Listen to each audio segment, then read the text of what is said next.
বাংলাদেশের হৃদয়ের স্পন্দন রাজধানী ঢাকা, যেই শহর কোটি মানুষের স্বপ্ন বয়ে বেড়ায়। আজ সেই শহরটাতেই যেন চলছে একরকম যুদ্ধ, কিন্তু এই যুদ্ধের কোনো বাহিনী নেই, শুধু রহস্য আর ষড়যন্ত্রের অদৃশ্য হাত।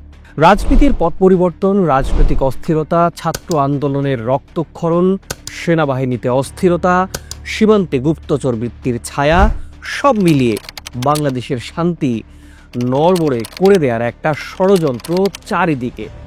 কেউ বলছে এটা অভ্যন্তরীণ দ্বন্দ্ব, কেউ বলছে এটা বহিরাগত শক্তির ষড়যন্ত্র। তবে আসল সত্য কি? কে এই অদৃশ্য শত্রু? ঘটনার অন্তরালে কি ঘটে চলছে আর কি ঘটতে পারে? এইসব প্রশ্নের উত্তর জানবার চেষ্টা করব আজকের প্রতিবেদনে। প্রিয় দর্শক, চ্যানেলটি সাবস্ক্রাইব করে আমাদের সাথেই থাকুন।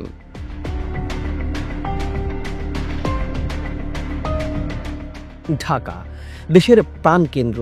এই শহরের বাতাসে গেল কয়েকদিন ধরেই এক অজানা শঙ্কা ঘুরে বেড়াচ্ছে। একের পর এক আন্দোলনে স্থবির হয়ে পড়েছে জনজীবন। এখানে গর্জিত হচ্ছে এক অদৃশ্য যুদ্ধের শব্দ। বিএনপি নেতা ইশরাক হোসেনের মেয়র হওয়া নিয়ে রাজনৈতিক উত্তেজনা, শিক্ষার্থীদের আন্দোলন, বেশ কয়েকটি হত্যাকাণ্ড, সেনা অস্থিরতা। সেই সঙ্গে যুক্ত হয়েছে ভারতের সাথে সীমান্তে উত্তেজনা এবং বাণিজ্যিক টানাপোড়েন। এসব কিছু মিলিয়ে একসাথে পরিস্থিতি এখন থমথমে।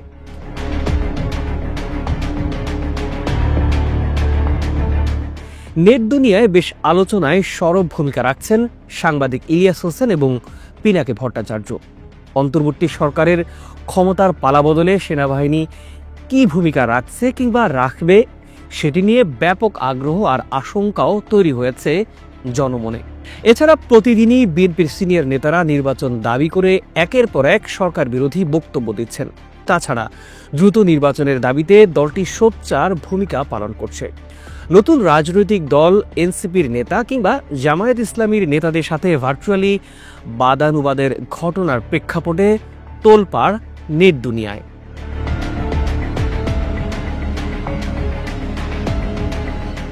রাজনৈতিক পট পরিবর্তনের পর ঢাকা দক্ষিণ সিটি কর্পোরেশনের মেয়র নির্বাচনে বিএনপি নেতা ইঞ্জিনিয়ার ইশরাক হোসেনকে নির্বাচিত ঘোষণা করেছেন আদালত। তবে তাকে মেয়র পদে শপথ নিতে না দেয়ায় তার সমর্থকরা রাজধানীর নগর ভবনের সামনে আন্দোলন করছেন বেশ কয়েকদিন ধরে। এই আন্দোলন শুরু হয়েছে গেল 5 দিন আগে এবং এটি চলছেই। এই আন্দোলন ঢাকার বেশ কয়েকটি এলাকায় তীব্র বিক্ষোভের কারণ হয়ে দাঁড়িয়েছে। ফলে নাগরিক পরিষেবা যেমন স্থবির হয়েছে, তেমনি সার্বিক নগর জীবনে নেতিবাচক প্রভাব পড়েছে ব্যাপকভাবে।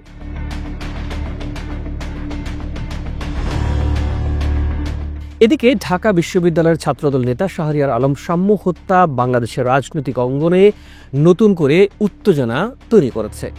26 বছর বয়সী এই তরুণ ছাত্রনেতা হত্যার ঘটনায় ব্যাপক অসন্তোষ ছড়িয়ে পড়েছে পুরো বিশ্ববিদ্যালয় জুড়ে। শাহবাগ এলাকা আটকিয়ে ছাত্রদলের নেতাকর্মীরা দাবি করেছেন দ্রুত তদন্ত এবং বিচারের। অনেকে মনে করছেন এটি কেবল হত্যাকাণ্ড নয়, বরং রাজনৈতিক উদ্দেশ্য প্রণোদিত একটি পরিকল্পনা, যার মাধ্যমে অস্থিরতা তৈরি কেবল উদ্দেশ্য।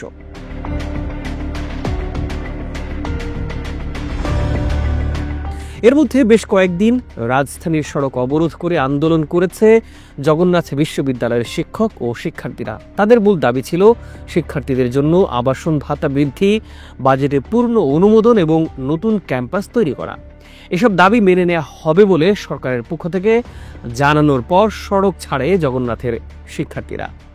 জগন্নাথের এই আন্দোলনে তথ্য ও সম্প্রচার মন্ত্রণালয়ের উপদেষ্টা মাহফুজ আলমের মাথায় পানির বোতল ছুঁড়ে মারার ঘটনায় নেটিজেনদের মধ্যে ব্যাপক তোলপাড় সৃষ্টি হয়। বোতল নিক্ষেপকারীকে ডিবি অফিসে আটকিয়ে রাখার কারণে সমালোচনার মুখে পড়েন এই উপদেষ্টা।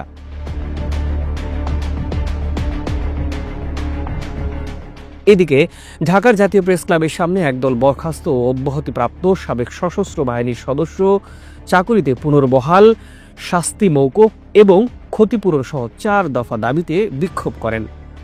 দিনব্যাপী বিক্ষোভের সময় সেনাবাহিনীর হস্তক্ষেপ করলেও আন্দোলন চালিয়ে যান তারা। ওদিকে বাংলাদেশ ভারত সীমান্তে ভারতীয় সীমান্তরক্ষী বাহিনী নিত্যদিন নতুন সংকট সৃষ্টি করে চলেছে।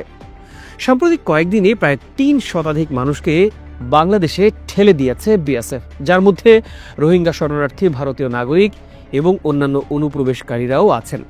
এই পুশির নীতি বাংলাদেশের সার্বভৌমত্বের উপর একটি স্পষ্ট আঘাত এবং দেশের নিরাপত্তায় বড় প্রশ্ন তৈরি করেছে।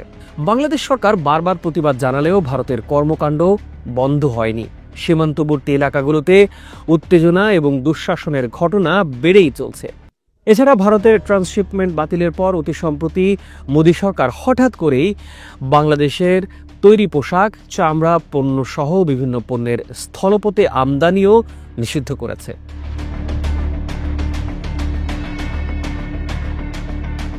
এই সিদ্ধান্তের কারণে দুই দেশের মধ্যে বাণিজ্যিক সম্পর্কের ব্যাপক টানাপোড়েন সৃষ্টি হয়েছে এবং বাংলাদেশি রপ্তানিকারকরা বিপদে পড়েছেন। এই বাণিজ্যিক টানাপোড়েন শুধু অর্থনীতিকেই প্রভাবিত করছে না, বরং রাজনৈতিক উত্তেজনা এবং আঞ্চলিক অস্থিরতারও একটি কারণ হয়ে দাঁড়িয়েছে। বিশ্লেষকরা মনে করেন ভারতের এই পদক্ষেপের মাধ্যমে বাংলাদেশকে নিঃশেষ করে অর্থনৈতিক চাপ সৃষ্টি করার একটি কৌশল প্রয়োগ করা হচ্ছে।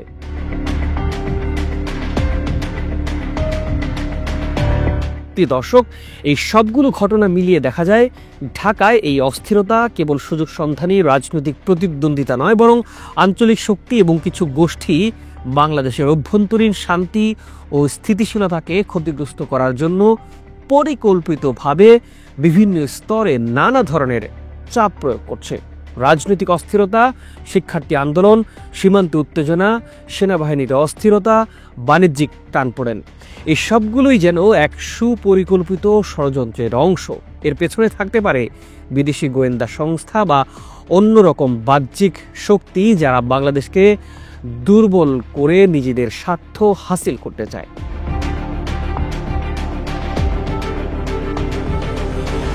এছাড়া কিছু দেশীয় গোষ্ঠীও এই পরিস্থিতিকে কাজে লাগিয়ে নিজেদের রাজনৈতিক শক্তি বৃদ্ধি করতে সচেষ্ট। ফলে দেশের সাধারণ মানুষ এবং অরাজনৈতিক অংশ বিশেষের উপর এর নেতিবাচক প্রভাব পড়ছে।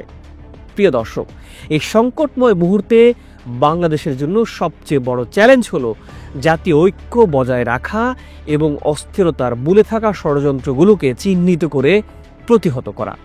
এই সংকট থেকে উত্তরণে প্রয়োজন জাতীয় ঐক্য, দক্ষ নেতৃত্ব এবং সচেতন জনগণ। বাংলাদেশকে অস্থিতিশীল করতে যেসব শক্তি কাজ করছে তাদের প্রতিরোধ করাই এখন সর্বশ্রেষ্ঠ সময়।